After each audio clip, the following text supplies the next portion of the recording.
Hey everybody, welcome to the Stock Car Spectacle. I'm Ian Jordan, I'm Nick Kinsel. And I'm Tom Hoblin. and we were off for a week, but we are back. We're going to be talking about Coda and St. Pete, and we'll be making our picks for the upcoming races at Phoenix Raceway. But let's kick it off with our diecast of the week. Tom, what you got for us, buddy? All right, I got a real big surprise from the Advent calendar this year. This is the last car to pull out, and it was this Oh yeah. little Dale car with like the wraparound rear view or rear windshield. Like it was just, I was very surprised to see this car. Nailed it with the red interior and everything. So I thought I'd show this Dale car today. Yeah, dude, that's sweet. It's cool that they would put some like old school ones Yeah, in the Advent yeah, calendar as well. I was surprised for sure. Hell yeah! All right, Nick. All right, Phoenix weekend. I have two cars for Phoenix weekend because we go there twice a year, and this will just be the first one that I display. You already know it. Daniel Hemrick, Xfinity Championship car from back in 2021. What a hell of a night that was. Ian got all the celebratory snaps and calls at 3:00 in the morning. Yep. What a way to do it. Win your first race, win your first championship at the same time. That was quite the night. Pretty damn cool, man. All right, so yep, NASCAR is heading to Phoenix, and every time we go to Phoenix, I always bust out the Kevin Harvick, Jimmy John's car when he beat Carl Edwards in that photo finish in 2016. But I play that every year, so I'm just gonna bring out a random Kevin Harvick diecast. That's when he ran for Junior Motorsports part time, Hunt Brothers Pizza. Love this car, just plain Very and nice. simple. Good looking car. Plain and simple is the It's way to almost go. like a throwback to those Amp Energy cars that Junior would run. It really is. It's like the same Yeah. green and white and red. Oh, definitely. Yeah. Those amp cars when Junior's like first year at Hendrick Motorsports was so cool. Mhm. All right, guys. Well, let's get into our top stories, and it came out yesterday. Alex Bowman is out this weekend. We saw him get out of the car during Coda. Myatt Snyder took over. He is dealing with vertigo. And vertigo can be one of two things. It could be an inner ear infection, and it could last a few days to a week, or it could be from head trauma, and that could last a very, very long time. We were talking about it in our Discord. Tom said, like, he hit the wall at Pocono, or no, that's what Jimmy Johnson did. He hit the wall at Pocono and started giving him Yeah. concussion He issues. never won again. Yeah, never won again. And Started that season with 3 wins and did not win again in his career then after tracking back at he hit Michigan Pocono. with Alex Mhm. Bowman, he's kind of declined since then. The thing is, if he's truly sick, like if he got ill um, in the race car and he's got lingering effects from that, ear infections are common with an illness, and maybe it could be stemming from that. We don't know. It's hard to speculate on somebody's health. You hope he gets better, but uh, he's 36th in points, and a week out of the car is definitely not going to help that case. So Yeah. um, that it overall just not great, not great at all for the 48 car. He just had like a slew of like injuries and missing races, so you just really wonder what's next for him in his stage of his career. Like we don't, like Ian was saying, we don't know how long that this could last. So I think it's just going to be best for him to take it week by week and don't rush anything. You're already 36 in points. You're going to drop even farther after this upcoming week, missing the race. Just focus on your health. But I kind of wish it was Myatt Snyder that was going to get this ride for this week. I think that was pretty cool. That it's why he said it best himself. It's why you always bring your stuff to the racetrack. Ugh. It's just, you never know when it's going to happen. But It's just crazy. Like he was working, like he was helping he was Jamie Little. spotting. He was spotting for the reporters, and then I don't know if you guys saw, but Brad Perez, he like posted a screenshot of like his group chat that he's in with Mike Snyder, and he was like, "All right, guys, what do I do at turn one here?" And they were like, "What the hell What? is he talking about?" And then they saw on TV he's getting in the fucking car. It's Ugh. so damn I cool. do. Cool opportunity for Myatt. Sucks for Alex Bowman, but that was wild to see. I think it's a bit cringe that he's got his like 3-year-old Xfinity fire suit just like in his Ready suitcase to and go. like Like, come on. But like, Put me in, also, coach. it shows why you got to be prepared and why you got to bring stuff and show up like that. If you're not ready to go, you're not going to get that opportunity. So, uh, I just think it's Knaus literally saw the first driver he could remember, and he's like, I think that guy's a driver. Get him in the car. You. Yeah, they as they said on the teardown, it was a Ricky Bobby situation. Yeah. Who He wants wants to to go You go want to go fast? fast? He So wants to yeah, go fast. yeah. Shout out to Myatt Snyder Cup debut, kind of. I don't know. No, it is. That was I don't his think Cup it Series counts. debut. That Okay. doesn't really He's count, never been but in a Cup car before, but he was in a Cup Series race. His name showed up on the Fox ticker Yeah. on the side of the screen. So Hell of a way to uh, make your debut. But for then, sure. yeah, Anthony Alfredo will be in the car this weekend. So we don't know how long this is going to go on for Alex Bowman. Could be a week, could be two, could be a month, could be the whole season. Who knows what goes on with Vertigo? Um, so it was because I think Alfredo is their sim driver. Because I was Mhm. going to originally wonder why wasn't Allgaier tabbed to do this, because he's usually the Hendrick filling guy. But hey, this is quite the opportunity for Alfredo. We know he's not going to go out there and do some magical things. He's just going to try and bring the car home in one piece. But it's a good way to kind of show what you got in a very competitive car. So I'll be interested to see how this weekend goes for him. I mean, we've It's kind seen of him how in the 62 for Beard Motorsports. He knows how to take care of the Cup car. He knows how to drive well. He's been on a in super quite a speedway. few Daytona 500s by now with that car. Yeah, on a super speedway. I don't know how well that translates to it, but I mean, he's running the sim every week. It sounds like this was a contractual thing, and it sounds very familiar for the Bowman situation. I mean, Bowman was in Phoenix Huh? replacing Dale Earnhardt Jr., which kind of got his start with Hendrick. So Got him a pole in that race too, right? I think he won the pole in that yeah, He he race. was did. competitive. He Uh, was very competitive in that race. I just think this has some bigger implications. We already kind of know that there's a lot of driver contracts up this season, and there's only been a few extensions. We've only seen Larson and Hocevar sign extensions so far, and this could be a big shakeup. And there's already questions about the 48 car, and if it's not even going to be consistent running for points right now for driver points, maybe they're going to look for somebody next year to fill it up. That's what my gut is telling me. I'll tell you one thing: if that does happen, I bet you Carson Hocevar is going to be fucking kicking himself for signing that long-term contract over at Spire. I don't think that's Hocevar's deal. I think Hocevar would rather be with the people that brought him up and brought him in, and Spire's on a trajectory, and they're spending a lot of money, and they say you got to have a lot of money to go fast in racing. So I still don't hate the Spire deal with Hocevar. See where the team is. He's still going to be young in 2030 when that contract is up, I uh, mean, and he's still going to have he's places to go. So he's helping bring the big bucks to this team. I mean, look at the deal. Well, actually, Chili's was with Justin Haley first, but then they jumped yeah, ship and found the better driver anyway.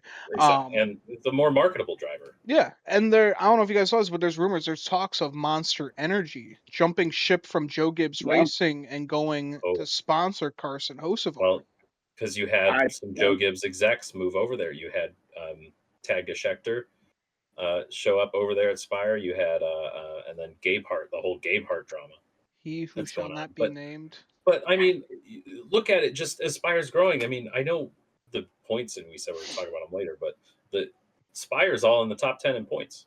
They Yep. had 3 odd races. Joe Gibbs is out of the top 16 um, for whatever reason. So Spire's competitive. They're here to stay. Uh, and I'm curious to see what happens with that 48 car, not only week to week, but for next season. Yeah, I think this is one of the big opportunities where you have a young driver who is also going to be helping develop a young team Mm-hmm. too. So I think they're just both going to grow together, and I really I do want to build think, around him. yeah, I really do think it's just going to be a beautiful partnership, and who knows, this could make Spire Motorsports one of the top teams, maybe the top Chevy team. Who knows? Maybe they could tumble Hendrick, but who knows? All right, and speaking of another Chevy team, the probably funniest news story that I have seen, Cleetus McFarland is going to be running possibly 3 races with RCR in the O'Reilly Auto Parts series. This is going to be starting at Rockingham. They're going to see how well he does, and then they'll have the other two. I did not see what the other two were. Is one of them Talladega? I'm guessing. Talladega, Daytona and Talladega. He said his goal is to race super speedways. NASCAR said, we can't just let you out there with the lower downforce, higher powered cars. We got to get you to test run, see how you run in a race, see how you handle yourself. So they asked him to do Rockingham. Well, the good thing about Dangerous. Rockingham is that he already has experience fencing it there. So, yeah. I mean, I know that this was. I think Tom, you were talking about it, that this was already discussed before the Daytona Truck Race. But I just don't know how you go in there feeling good about this after what he showed on the track. I just don't. It's all money at this point. It's money and it's entertainment purpose that's getting him in this seat. And again, it just goes back to the NASCAR approval process. And I guess hey boys, let's just get some money together. Let's get Tom in the car next week or something like that. It's crazy, and yeah, he's got experience fencing it there. So I'm gonna give him over under 10 laps before he puts that thing in the wall. Damn shame too, because last year we had Casey Kane running that car at that race. Would have liked to have seen that again, but nope. Let's get Cleetus McDickhead in it. So yeah. You guys are, I don't know. I'm taking a much different mindset on this. I listening to some of his interviews. I watched most of his video where he's going through the RCR shop. He is very mechanically inclined. He knows a lot about engines and cars and whatnot. Talking with Dale Jr., he's saying, like, I understand how to run certain types of cars in certain places, but like the wedge of a stock car is throwing me off. He's buying a late model and he's going to allegedly drive it endlessly around his own racetrack he's got down in Florida. He wants to put in the work, and hearing Ty Dillon, it was Ty Dillon who brought this together. Actually, Ty Dillon brought this to his grandfather. One Tweedledee shit driver and Tweedle dumbass. One shit driver brings in another shit driver. But their goal is to coach him up and give him the resources he needs to follow his dream of running the super speedways, and that's all he wants to do. I think I'd react more similarly to how you guys are reacting if this were for 30 races, full-time season, full-time seat. They're bringing out a third car at RCR to put Cleetus in, almost Shane Van Gisbergen style. Like, well, we got to get him on the ovals, so let's throw him in there. But it's not. Cleetus has a goal in mind. He's got his own life aside from NASCAR, but he's interested in it. I think it brings good publicity to the sport. Whether he does well, if he does well, that's great. If he crashes, still publicity. Like, look at this guy. He tries out this sport that everybody thinks just drive around in circles, and it's not. It's hard. So I'm going to root for him. I hope he does well. They're putting him through an approval process. Everybody's complaining about the approval process. He said, I want to race Talladega, and NASCAR said, no. You can't just show up and race Talladega. You have to go through some other stuff first. And that's what they're doing. And it sounds like Cleetus wants to put in the work. He's going to fly up to welcome every time they want him to show up there. He's going to run laps in his late model that he's buying, and he's going to put it on his own track and figure it out. He's got good people in his corner to support him. And I think this is going to turn out better than people think. I don't know if it's going to turn out great, but I think we're going to be okay. No. All I know is there's a certain decal rapper that isn't excited about working on his car. Whatever. Yeah, I guess not. But they're excited to get sponsorship. They said they got a sponsor within the same day to support his whole contract. So, and he's a paid NASCAR driver. The contract's worth $1 a year. Woo. $1. This just reminds me of when NASCAR driver. Yeah, this just reminds me of when Logan Paul wanted to try out in WWE, and then it actually worked out. I'm just scared that this might work out, and then he's like, who knows? Like Austin Hill might go up to Cup, who knows? And then he's gonna take that 21. He's gonna have full time. What are you talking about? He's taking that 48 car next year. What are we talking about? How is this any different? Cleetus McRedneck's going to drive the 48 car next year. How is this any different than when Travis Pastrana came out of nowhere and said he was going to run Xfinity full time? I thought that was stupid too. And he did, and he sucked. And he was terrible. Yeah, and then he came back in a Cup car 10 years later and ran top 10 in the Daytona 500. And then he junked it on the last lap. Well, He was running in there with the guys. I mean, he was there. So Yeah. I don't know. I don't know. I I'm want to give not him a a big chance. fan I of think these it's a cool guys just story. taking the leap. I like how Frankie Muniz is taking this route. He's like, obviously he's not well funded, which is insane to me. But he ran ARCA, he ran trucks part time, he ran Xfinity part time, and now he's running a full time truck, and he's not with a great team, and he's just learning the ropes. And a lot of these guys, they're just getting pushed right to the front, and it's all because of money. And I know I sound like like I'm beating a dead horse every fucking week when I'm talking about this, but it just sucks that money rules over talent. I mean, I don't think Frankie Muniz is talented as a race car driver. No, but he's So learning the ropes. They're not. He's not just yeah, like going in and and that's getting a freaking Tricon ride right away. It's uh, I don't that's just what this is. Again, they're not putting full time. They want to show him how to properly do it, and I really think this is a learning thing. And yeah, he's probably getting a boost with the RCR. But I also like the access that this gives us as fans. We're seeing people talk about it. His he walks through almost every building of the RCR campus and whatnot. He's back there showing the process of how they're building the ECR engines and whatnot. Like that's a cool little peek behind the curtain there too, and that's not worth nothing. yeah. I'll say who brings more eyeballs to sport than Cleetus McFarland? The three-time owning winner, Michael Jordan. That's for damn Mm-hmm. sure. Mm-hmm. There has been so many freaking eyeballs on this sport he won, since Tyler Reddick won the Daytona 500 and the past two races. It's just been amazing to see how big it's been getting. It's been on Sports Center, ESPN. You got Tyler Reddick on there doing the whole media from. Tyler Reddick was on Monday Night Raw a few weeks ago doing burnouts with CM Punk. I mean, it's just crazy.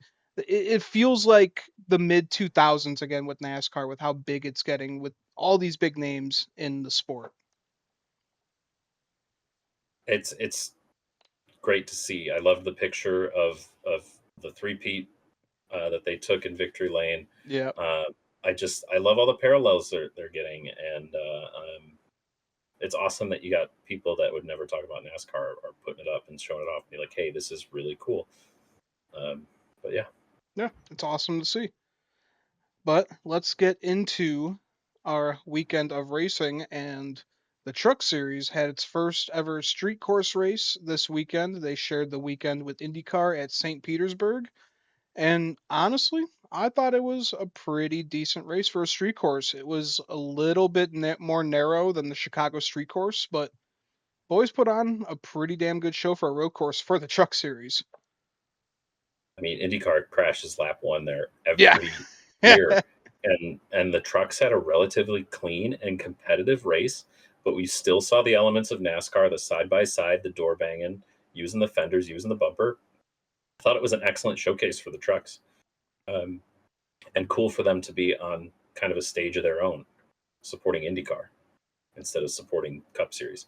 Yeah, it was really cool. Just seeing the IndyCar guys kind of come down and watch them, and watching the Truck Series guys come down and watch them. Just really cool seeing these two worlds collide. And we're getting that this weekend too with the O'Reilly Series and the Cup Series sharing the weekend with IndyCar. It's gonna be great to see. I can't wait for it this weekend.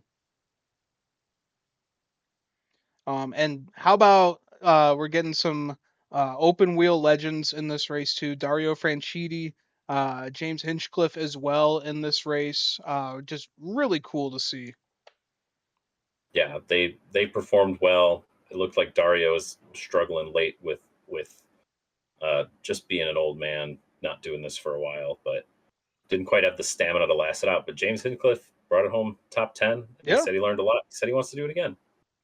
yeah, and I love like these kind of like dual weekends where you kind of bring two worlds together. Some drivers want to try something else, and that's the beautiful thing about motorsports. Certainly. All right. Ben Rhodes, God, he had such a hell of a race. He was out front for a while. He had a good truck. This guy surprises me every time when we go to a road course because trucks don't really go to too many, and he always runs out front. It just comes with knowing the truck experience, knowing the series. If you're a truck lifer, you're good at new tracks, new places. that's where these people are going to shine. That was Yep. the comparison between like somebody like Hinchcliffe and somebody like Ben Rhodes. I would have taken Ben Rhodes over that just because he knows the trucks, he knows how they move, knows how they react. Oh yeah, absolutely. So Ben Rhodes, he won stage 1. Connor Mozak, I mean, we don't really see him run full time. He did win the pole for this race, and he was running top 5 for a lot of this race. Always been a stout road course racer there. Yeah, he's been amazing. All right, we had Lane Riggs winning stage 2. That guy's also pretty good at road course racing, but I'd say Lane Riggs, he's good about any track that we go to now. You always see him running top 5. Big weekend for him. The first 2 weeks of the season not going the way that 34 truck has wanted to. So yeah, he was looking awesome out there. Needed to bounce back. Did it in the best way. Yeah. For sure. All right, and then we get our typical Chris Wright spinning out, wrecking people. That's usually just very predictable at this point. And then poor Daniel Hemrick got into it too. Wasn't Want to talk about abysmal starts to the year. He did rebound for a top 10 finish though, so he did? I'll give that to him. But man, we got a long fucking way to go to climb up that points board because 2 DNFs the first 2 weeks. Oof, man, not good. Yeah, he's happy they got the weekend off. That's for damn I'm sure. ready to go real. I'm ready to go real racing now. No more of these gimmicky tracks. Get me on an oval. Then Ty Majeski, he was also running up front, and then he took it too wide My into the pick. turn. Yep, Mm, and just ran it that right one into the killed me. wall. Yeah, It I killed me. really thought this That's was going to 5 be his points on the win. board. It was looking like it. They were bringing the truck together. They were slowly moving up and figuring out the racetrack and whatnot. And then he went too hard, too deep into the corner and couldn't get it back. Yep. That saved me right there. That saved Tried to me. have a big That's how I old got a late lunge into the final corner. Just the last. He was ready to clean out Lane Riggs. Oh yeah. Final corner. Yeah, but good battle with Majeski and Ben Rhodes. But it was Lane Riggs. He came out to be the winner at the inaugural race at St. Petersburg. I think it's a good event. I think they need to go back. I think Yeah. that's a fantastic showcase for the trucks. And they performed really well. I expected a wreck fest. I really did. Yeah. All right. Well, let's move on to the O'Reilly series. And all I got to say about this is Shane Van Gisbergen. Yeah. That's the man. When we come Mm. to these road courses, especially when he comes and runs in the O'Reilly series, Shane Van Gisbergen, unless he's going to have some huge detrimental issue, you just got to put this guy automatically in victory lane. There's no beating him. Yeah, this one was a stinker for sure. I was hoping with Zilch being in the race with him that we were going to get a pretty good battle between those two. Nah. Old man. Mechanical Fucking. gremlins. Yeah. Oh, yeah. Mechanical Gremlins got Zilch there. And then once Zilch was out for it, then, yeah, it was just the SVG takeover. Nobody else was getting it. Yeah, it was the SVG show, all thanks to Corey Day, because, man, that would have been one hell of a battle, kind of like what we had in Mm. Chicago last year with those two. Corey Day, he's always in the headlines for all the wrong reasons. I did see that he, for once, took some accountability on social media afterwards. So that's definitely a step in the right direction. But I just feel like every time we talk about Corey Day, it's never for something good that he did on the racetrack. It's always about what mistake did Corey Day make this time. And yet because if he doesn't do that to Zilch, I think Zilch gets back up there, and I think we get a much more interesting battle at the front of the field. But Corey Day. I mean, things to say about him. I'm just sick of hearing, like, oh, developmental driver, like, why didn't we have him more part-time? Why is he automatically full-time? He's just going to ruin so many races for these guys. And I kind of feel handpicked like by Kyle Larson, too. I want to bring back the incident counter that I used to use for Natalie Decker when she was in the 54 truck. I'm gonna call it the Corey Day counter. And I think what do we have, an incident in every race so far this season? Are we at 3? Yeah. It could be Well, more. He had 2 at Atlanta. Yeah, 2 in Atlanta, I think. Yeah, so then we had 1 here, so we're already at 3. So anytime that he's either involved in an incident or causes the incident, I am going to start the Corey Day counter, and All right. we're gonna post it. We're gonna post it under us, and There we're you just go. gonna keep seeing that ticker go up. All you can hope for right now for Corey Day is he's kind of in over his head right now, but you got to see how he does develop, how he gets better, how he learns from these mistakes. If he keeps accidentally hooking people or putting his car in bad spots and like he's not learning from anything, then that's going to be pretty telling. But if he can clean it up, just run his race, not try to get too much, that'll be a good thing. Like he's got to know that Zilich is coming back. He's pissed off from having mechanical issues. He's faster than you. You're not telling me Corey Day is going to be faster than Connor Zilich. And it's also funny to watch Zilich get out of the car and be like, I'm not going to apologize. Like he's been in the Cup Series for 30 years. Yeah. He's 19 years old. At some point, I want to see somebody whoop this kid's ass, man. And I think that'll give him his welcome to NASCAR moment. Nice little sucker punch in the face. I just don't know if anybody in the O'Reilly series has the balls to do it right now, unless he pisses off Austin Hill. I was I can gonna see say it's Austin Hill.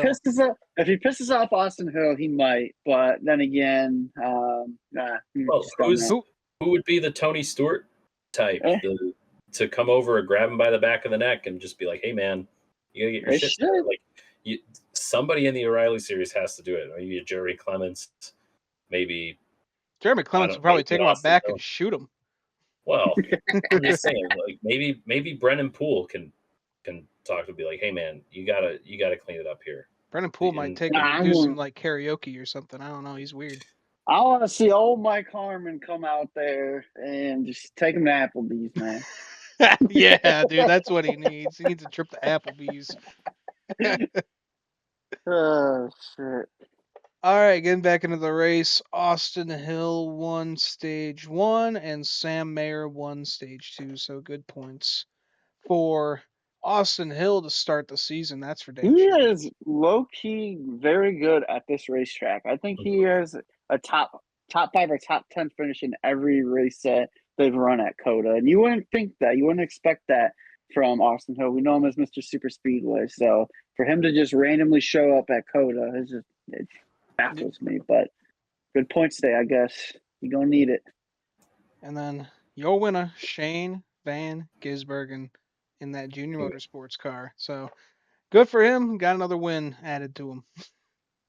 I bet you Dale Jr. just smiles every single time that he looks at the roster sheet to come out every week and he sees SVG driving one of his cars on a road course. He's like, oh, that's gotta be a great. That's gotta be a great feeling. Yeah. Well, I mean, I picked Zilich. I got to pick first. I picked him because in equal equipment, we've seen that Zilich was faster than him. He's taken it to him before, He was keeping up with him at Chicago. He was a little too aggressive at Watkins Glen, a little too impatient, and I thought and SVG struggles at COTA. So I thought Zilich was the best move, but he had those mechanical gremlins. Austin Hill finishes at COTA. Let's see, second, fourth, second, and 37th. So he must have had one, not bad, one bad one. That's definitely an outlier for sure. Yeah, especially at I would say probably one of the more difficult road courses too. That's pretty impressive. Yeah, maybe it's a more equalizing road course because just the way that Shane runs it and whatnot. Shane never looked dominant all weekend. I mean, he was always up there, but there was always somebody close to him, even in the Xfinity race. This is the road course. Yeah, this is the one that I wouldn't want to say he struggles at because he still runs up front at. But this is the road course where we don't see your typical dominant SVG at Cup car or the O'Reilly car, and we saw it in the Cup race on Sunday. 45 at Tyler Reddick took it to him. Mm-hmm. Yeah. And I'd say the weekend started off great for Tyler Reddick because he started on the pole for this race after getting those 2 victories. I mean, this guy, he's just on top of the freaking world. It's just insane what this 45 team has accomplished so far, from not getting any wins last year to already having 3. All it takes is one. That's really all it takes. And to get it at the Daytona 500, the confidence is riding high. And then you go 2 for 2 winning in Atlanta. So yeah, they're just all on cloud nine, and just I'm amazed by what we're seeing from the 45 car right now, and just looking at the points and what it's doing for him to start out the season. We're 3 races in, and he's already got like over, I think it's like a 70, 75 point lead over second right now. Those are valuable points. Now, the thing for me is I'm curious as where does he go from here? Because we saw Christopher Bell win 3 races in a row last year, and he kind of dipped off the face of the earth for a while. So I'm curious to see what happens. Hope the 45 continues to run up front. I think it's great. It's great to see MJ at the racetrack. Great to see MJ in victory lane. It's good eyes for the sport right there. So I hope they can keep it up. Yeah. Yeah, I mean, they said they did a lot of work in the off season, some come to Jesus moments and whatnot. I mean, he was distracted with his newborn's health last year and whatnot. So hopefully that's in a better place. He can be more focused on the team. And I mean, it's showing. And he hinted that they looked a lot at their flat track programs like Phoenix. So who's to say he can't come out here and do well? His first race with 2311, he finished third at Phoenix. And then a couple of years ago in 2024, he led 68 laps. So doesn't have to be a slouch here either. He could show up. Yeah, no doubt. All right, Ross Chastain won stage 1, followed by SVG right behind him. And then Connor Zilic got tagged by the former Trackhouse racer, Daniel Suarez. It just seems like he's kind of had it out for every Trackhouse driver since the clash at Bowman Gray. He seemed mad in his interviews when anybody talked about, like, he did not seem happy if somebody talked to him about Trackhouse in an interview on TV. It's a little bit of animosity there. So I know he wasn't happy with how, like, the vehicles and the equipment and the support he was getting there when he was supposed to be their, like, number one guy when it originally started. So, but he got passed up. He didn't perform. Yep. Did not perform, didn't win races. So, yeah. Yep, you got to be consistent in this sport. That's for damn sure. All right, well, stage 2 belongs to Ty Gibbs. This guy just loves winning stages, but man, he cannot pull it together. We know he's a good road course racer. Got second at Chicago last year when Shane Van Gisbergen won the Cup Series race. So, I mean, we keep saying that Ty Gibbs' time is going to come. He's going to win one of these races, and then after that, he's just going to light the world on fire. But man, I don't know when it's going to come. We're on year 3 at this point. Right? Year 4, maybe? Or Yeah, I this think is year 4. his best chance was last year in Mexico City. I think he had a better car than SVG did, and then the caution came out the way it did. Completely wrecked his strategy. I think he was the only one who could have taken it to SVG that day. But yeah, I mean, we're getting to a point where he's not getting removed from that ride. I mean, he's Grandpa's little boy, so they're just gonna keep. We could be keep on trucking along. Maybe we'll get to 150 races. Maybe we'll get to 200 races. Who knows? The Gavehart scandal is really interesting, and all the news that's coming out about Ty Gibbs, and Yeah, when all that comes out this week, and they're saying he's getting special treatment, he doesn't have to show up to meetings, he's not held to the same standards, and that surprised me. One of the greatest engineering minds to leave the whole team. That's got to weigh heavy on you. So coming out, running the way he did, getting the points he did, all this talk about how he's underperforming. He's the top performing Gibbs car to this point in the season, but they're all out of the chase, so something's missing. And I know they've had some carnage and some stuff. I mean, Christopher Bell was about to win Atlanta. He got Hostfard, so I think this is 4th full-time season here. I think so. Because in 22 he was doing the 45 car when he took over for Kurt. Right. I think. Yeah, that's when he won the championship. So right. All right, and then God, a lot of drivers were dealing with cool suit issues and the helmet hoses. I mean, we saw AJ Allmendinger at the end of the race. He was laying down next to his car, like just getting overheated. These guys need IVs. It just seemed like a lot of issues at this track with these suits. First hot race of the season, they just didn't quality check their equipment, I guess. I'm not sure. So some tough days for some of those guys out there. I know a lot of drivers said they would prefer not to have a cool suit just because, like, when it's not working, it's just hot water just sitting there. Yeah.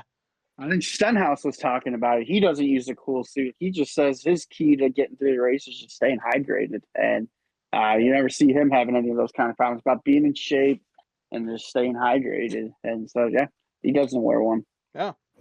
They talked to, if it was Tyler Reddick or somebody else who was talking about it, said they work 98% of the time, but it's Those absolute 2%, yeah. So I mean, you're just getting cooked.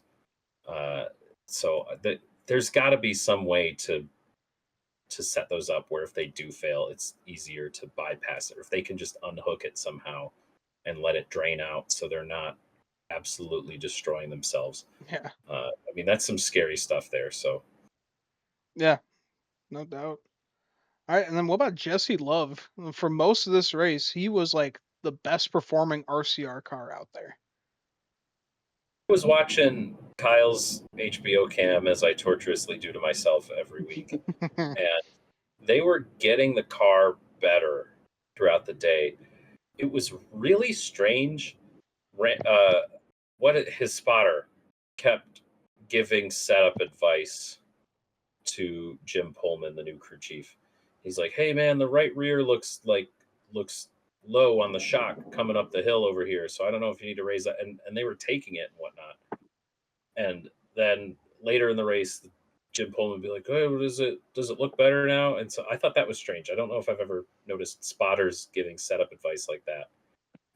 Kyle was frustrated, but they were making up spots. They were slowly clawing up there and whatnot. And he'd go up there and then get passed back, and then Yeah, go you up got there. up to the top 10. Yeah, he got up there, and then where'd he end up? He ended up 12th. So I Not mean, a he terrible, didn't honestly, set a Jesse Love. for road courses for Kyle Busch, I'd say that's a pretty damn good day, especially with RCR. Yeah, new crew chief. I mean, Randall Burnett was the one that led Tyler Reddick to some really good road course finishes and whatnot. And Randall Burnett was Kyle's crew chief last year when Kyle was finished second here. So Kyle likes this track. Kyle does well, but the new crew chief maybe missed the setup a little bit, and they kind of had to claw back. But that seems to be every week for RCR. They miss the setup and then got to adjust on the fly. All right, and then Ross Chastain losing a tire in this one. We know that is a hefty penalty. We've seen that a lot with these new cars with the one lug nut. So he was held for 2 laps in this one, pretty much race over. Yeah, but, I mean, it didn't seem like it happened too soon after he was on the other side of the track. So they're going left and right. So it's odd that it held on for as long as it did, and then until it didn't. But this set up the most exciting restart of the day with Connor Zilic, who was the fastest car on the track before that caution. He just needed a caution to rack them all up, and he was starting 4th on the restart. I was See how really many excited. spots that he made up with how many times he got spun. Yeah, Absolutely incredible what this 19-year-old kid was able to do. I mean, everybody was wondering how quickly he'd get acclimated, and if there's one thing he knows how to do is to put any type of car on a road course. I mean, he's driven Miatas, he's driven LMP2s, he's driven sports cars, so like he knows. I think he's driven Trans Ams. Like he knows how to get different types of vehicles around on a road course. So it just was way quicker than we expected, and it was like a switch flipped in the race. Kid's impressive. Uh-huh. All right, and then we had some teammate action here. Kyle Busch hit Jesse Love, and then which got into Chris Buescher and spun him out. So Chris Buescher, we know that he's kind of come up to be a pretty good road course racer, especially beating Shane Van Gisbergen a year or two ago, was it? I can't remember when it was, but pretty damn impressive with what he was Two able to do. years. But unfortunate, He beat SVG in a colleague car. yeah, So he was punching SVG was punching way above his weight class already, leading that race. But yeah, I mean, Jesse Love was just racing Kyle Busch hard, and he's not running for points. He's out there to allegedly learn. And Kyle's like, points are important. We saw it with the way they were running stages and how far ahead Tyler Reddick's already gotten. These people are getting stage points. Kyle knows that their stages and points are on the line. He's like, get out of my way. Unfortunately, Chris Buescher, kind of like we saw with Zilic on that final restart too, nowhere near the culprit for anything, but just ends up on the short end of the stick. And this was a battle for 19th. Kyle goes to finish 12th. It got him past a lot of cars after moving Jesse Love out of the way. Busher, unfortunately, falls to 24th. Yeah. We had a great battle with SVG and Tyler Reddick, but Tyler Reddick had the speed, he had the car, he's got the talent too. This guy is just on fire. He goes out and wins his third race in a row, beating Shane Van Gisbergen, the best of the best in the business on these road courses. No driver has ever won the first 3 races in a row. Absolutely Yeah, phenomenal.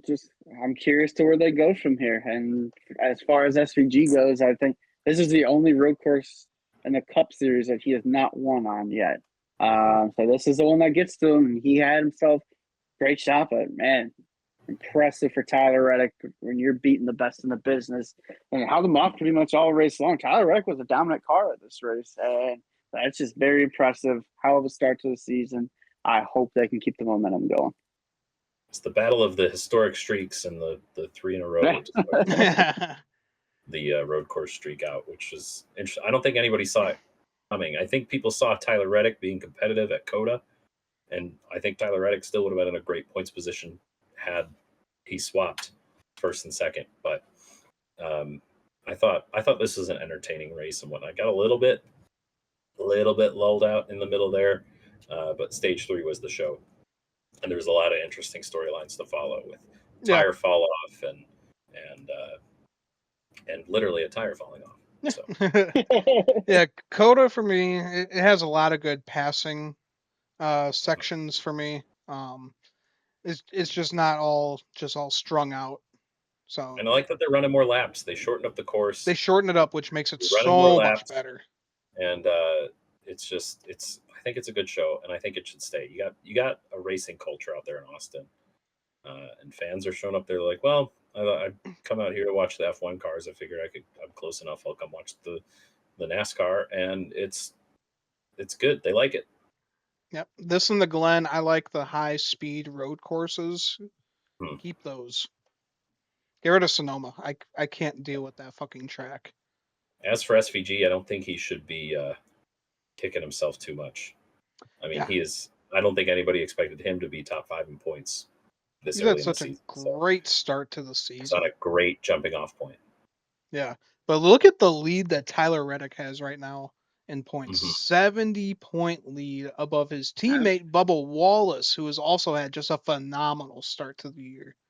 Yeah. 23-11 carrying the banner for Toyota. And when you're looking at a full season type of points setup, this is the start you want to have. You don't have to dig yourself out of the hole if you never dig a hole in the first place. You can afford some mistakes, you can afford some adversity, and still know you've got that cushion there.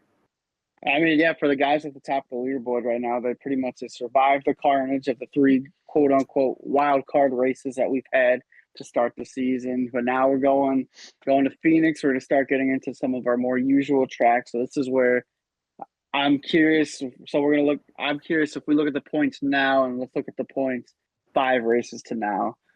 Who's still going to be up there? Because this to me, once we get to Phoenix, this is where the real racing begins for me, because your wild cards are out of the way for a little bit until we go to Talladega next month. So I'm curious to see who's going to show up once we start going oval racing here this weekend. Yeah. And what's working for Reddick also in his favor, it is the top of this leaderboard is not stacked with contenders. That's just it, yeah. You've got Daniel Suarez in the top 10, AJ Allmendinger in the top 10, Michael McDowell, Carson Hocevar rounding out the top 10. Shane Van Gisbergen, we just said, is in the top 5. I don't know if Bubba Wallace is a championship contender, but he's putting himself in a hell of a lot better spot here. So, like, who's threatening Tyler Reddick right now? Chase Elliott in 3rd, 80 or 72 points back. Ryan Blaney in 4th, 86 points back. They're more than a race behind already. Yeah. I would say he should worry about Chase Elliott, because I feel like this system is perfect for Chase, because Chase, he's one of the most consistent drivers. He can just top 5 you to death the whole season and just get 1 win. Yeah. So Chase probably could be the one to unseat Tyler Reddick. I mean, I feel like year in and year out, we're talking about how Alex Bowman is, it's so surprising. He's at the top of the points. He's like leading the points for the first 6 races of the year. So kind of surprising to see him in dead last. But like William Byron sitting down in 13th. He's more than 100 points back.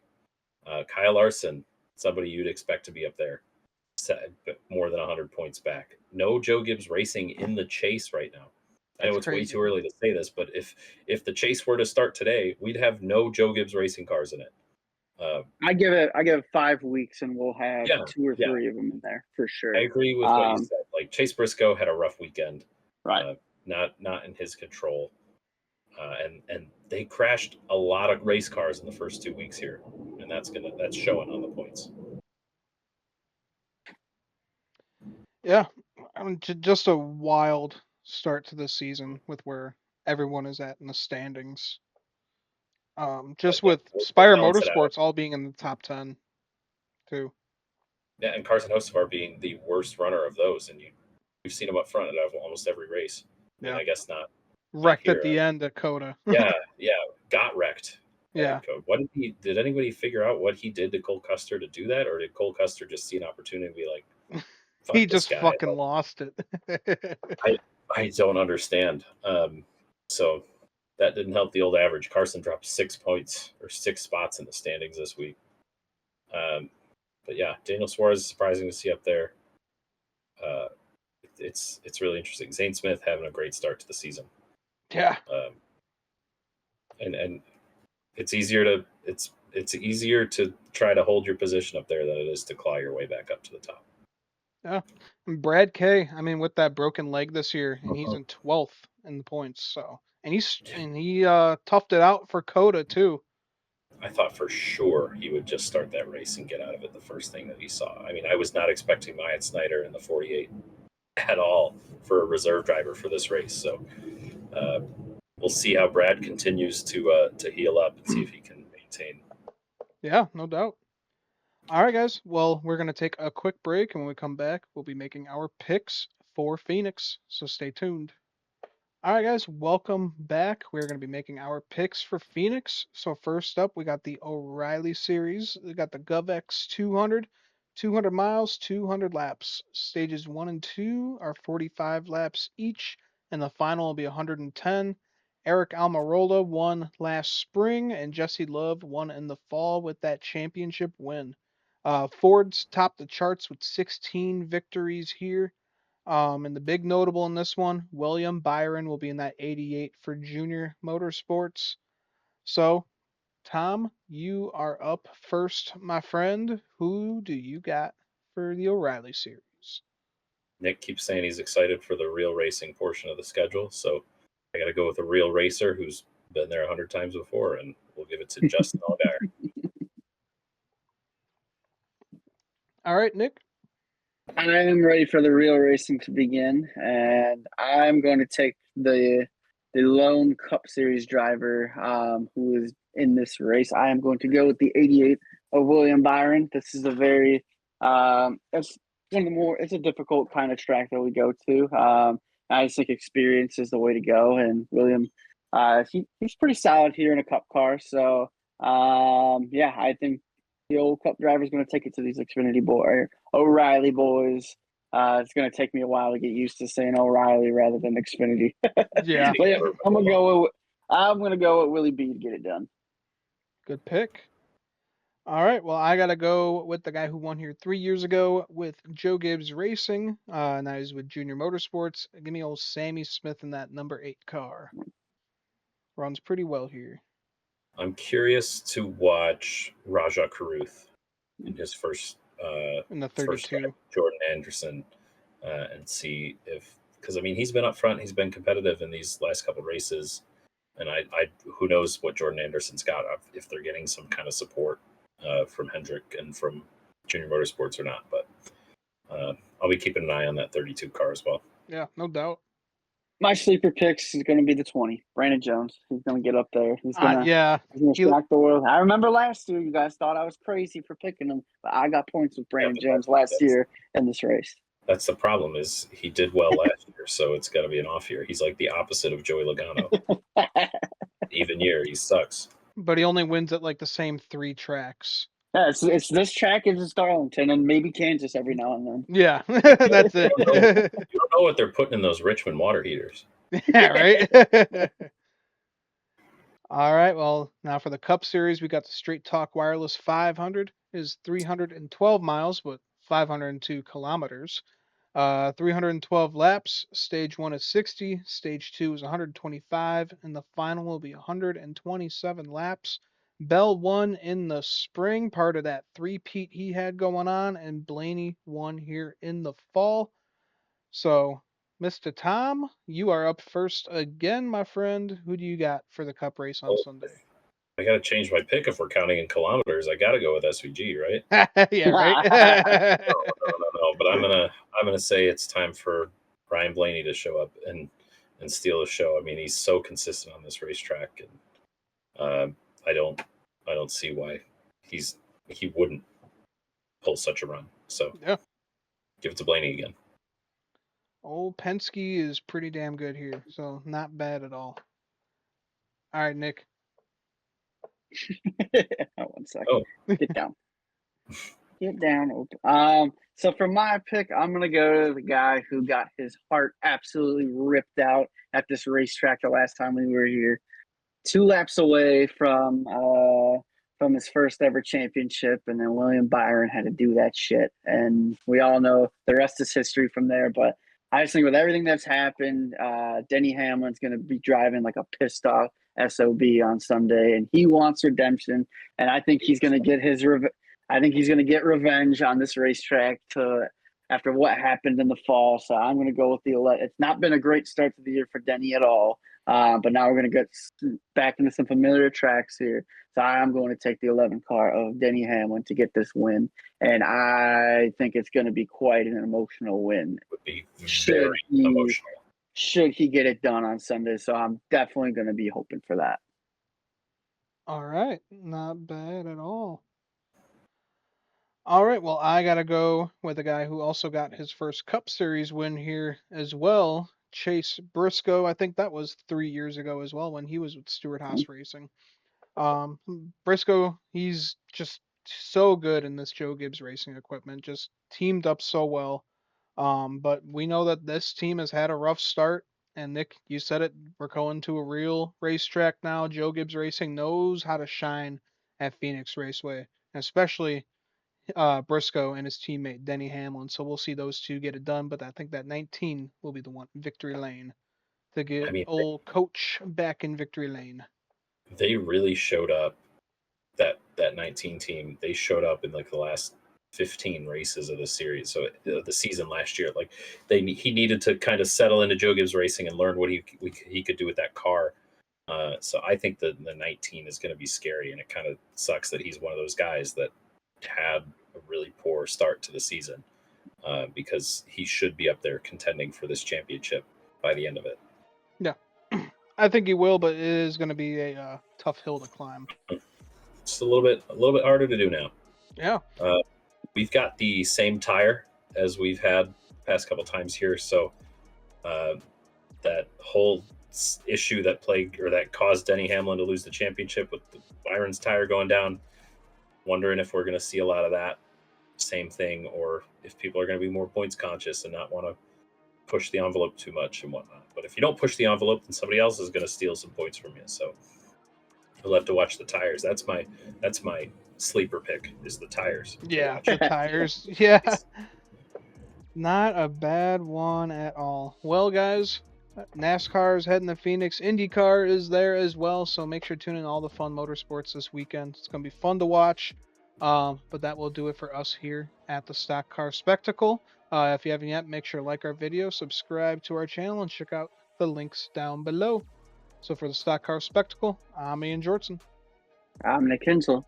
And I'm Tom Hoblet. And we'll see you guys next time. Enjoy Phoenix.